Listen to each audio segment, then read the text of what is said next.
In the hospital, they have a job to do. Most of the time with a very severe burn, everything causes pain.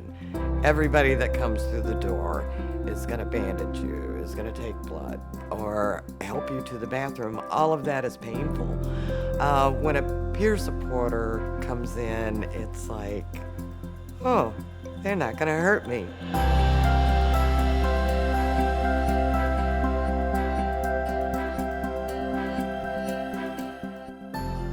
Most hospitals and doctors are in prescribing medications.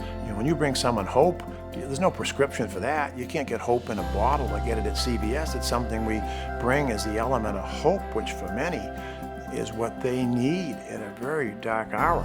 I get a lot of support from my family. They're great.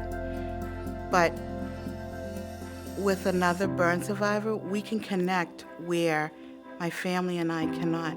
Because when I see someone with this or this, then they're here already. Burn injuries come with extensive physical and emotional challenges. Talking to other people who have survived a burn can help. The peer support gives you, the patient, some insight into what's it like when you return home to your family. George Passati was burned over 85% of his body in a house fire in 1979. He's been a peer supporter for decades, answering tough questions and bringing hope. How long will I be out of work? Does this itching ever stop? Will my wife still want to be intimate with me? Those, for many, are the toughest parts of adjusting from burns, is the social, psychological issues. The pain eventually goes away, but the emotional scars may last forever. So that's why peer support is so important in getting the patient to realize they're not alone. So how does peer support work? At Spaulding Rehabilitation Hospital here in Boston, they have a group of burn survivors who meet the first Tuesday of every month. But peer support also happens one-on-one. For many people, it starts with an in-hospital visit by someone like George or like Diana Tenney. All right, you guys are going to chat. In 2010, Diana was burned over 90% of her body while trying to burn brush in her backyard. Shortly after she left rehab, she started offering a listening ear to other burn survivors, and she's since become a trained peer supporter. Last time we talked on the phone, you were talking about the stiffness that accompanies a burn. Burn recovery is complicated, but the peer support message is simple. I have been where you are. I know what you're going to have to go through because I have been through all of that myself. So we know you can do this, that you can get back to your life and get back to your family and live a good life. Andres Cruz was burned by an explosion on the job. In the early days after his injury, he wasn't interested in talking to anybody, even though his doctor, Dr. Jeffrey Schneider, thought it would be helpful for him. I'm a very stubborn person, very stubborn. But when he mentioned it to me, I was completely blocked. I was in pain. I don't want to talk to nobody.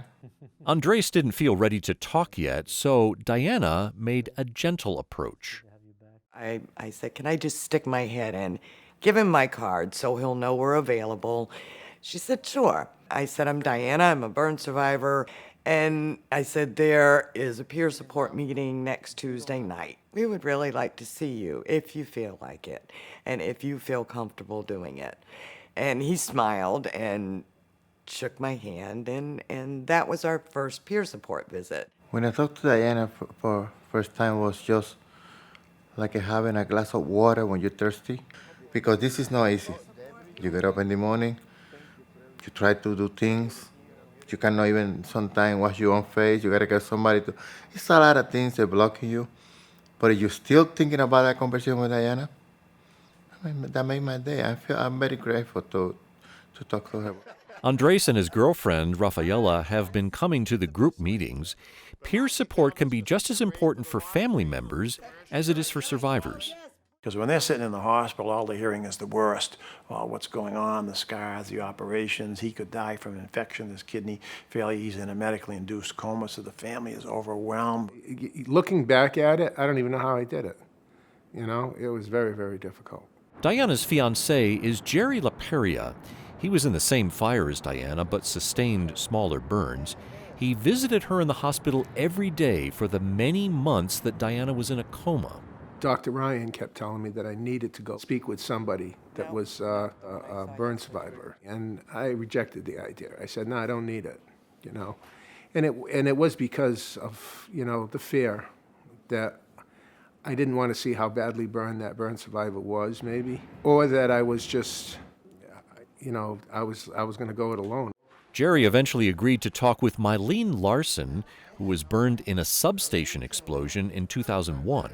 When I met Mylene, I could see that she understood both sides of the equation. She knew how I felt, and she knew what Diana was going through. And she told me that, you know, I'm there for you. If you need to call me, call me. I can handle anything. Mylene and Jerry are friends now, and they still talk about the burn. Here, Jerry remembers visiting Diana the day she first saw herself in the mirror. She said, I saw myself today in the mirror. And I said, okay. Well, eventually, it's inevitable. Eventually, you have to see yourself in the mirror, you know? And she goes, I'm really bad. And I said, well, you had a traumatic burn. And she says,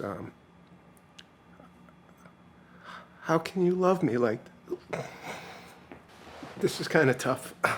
She said, how can you love me like this? I said, I love you. You know, what have you lost, All you've lost is a little skin. You haven't lost you. You're still you. I didn't love you for only the way you looked. I love you for the person that you are. Peer support ended up being a lifeline for Jerry, so he encouraged Diana to try it herself, even while she was still in the hospital and having several hours of therapy per day.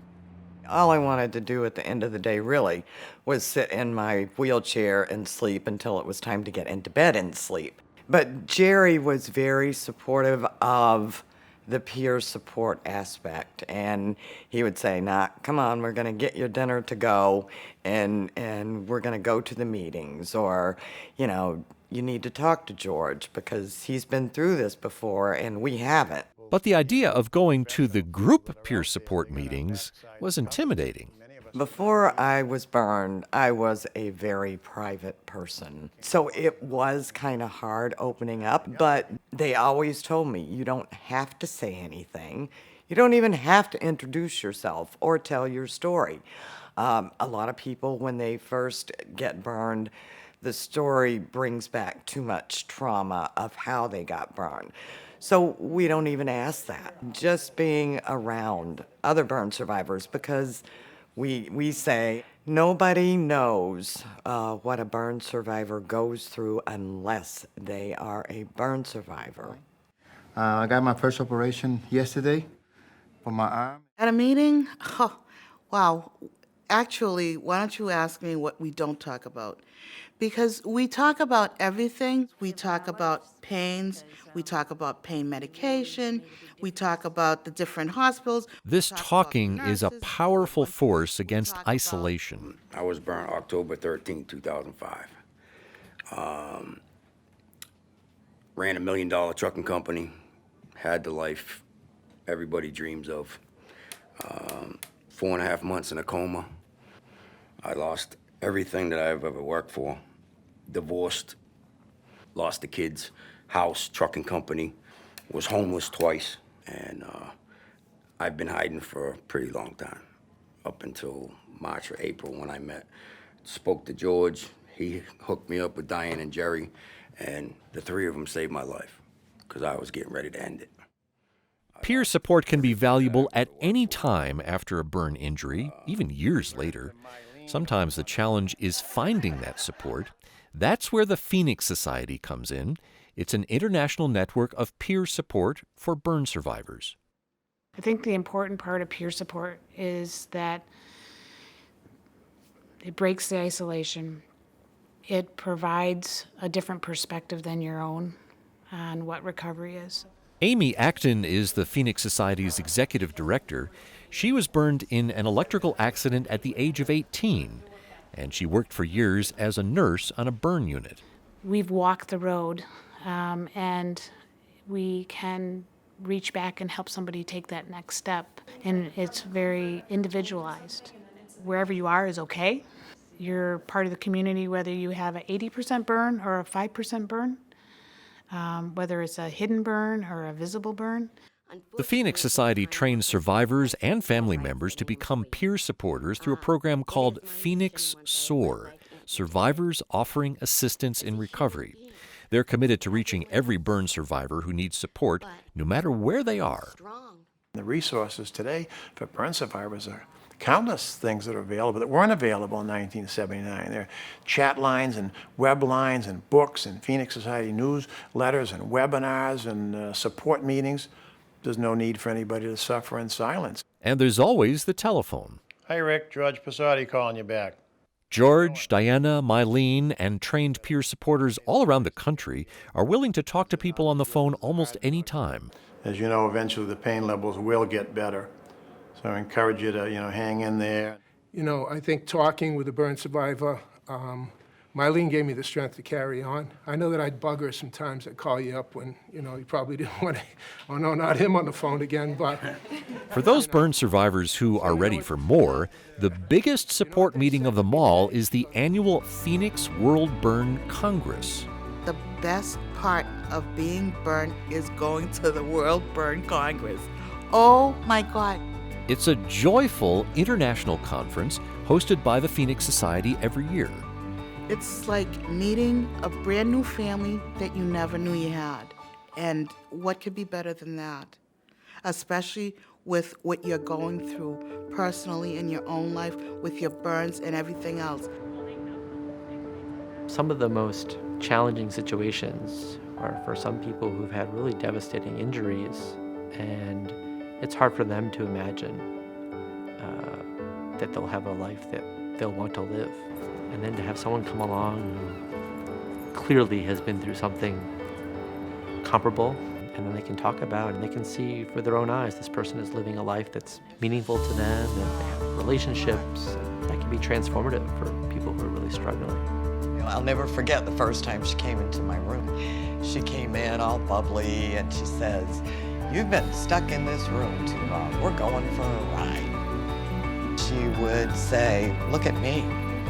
I have been through what you have been through, and here I am today wheeling you around." How are you?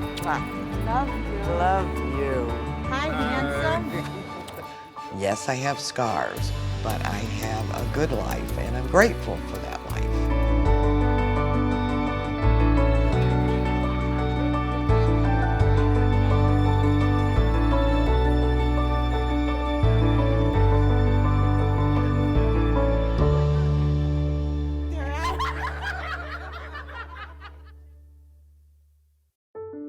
If you think peer support could help you, a family member, or a friend, please reach out to the Phoenix Society by phone at 1-800-888-2876 or on the web at phoenixsociety.org. This video is produced by the Boston Harvard Burn Injury Model System in collaboration with the Phoenix Society for Burn Survivors and the Model Systems Knowledge Translation Center. We'd like to offer our sincere appreciation to Andres Cruz, Jerry LaPeria, Mylene Larson, George Passati, Diana Tenney, and the members of the Burn Survivors of New England Tuesday Night Support Group for allowing us to share their stories. And thank you to all the Burn Center staff and Phoenix SOAR coordinators around the country for the compassionate care that helps burn survivors restore their lives.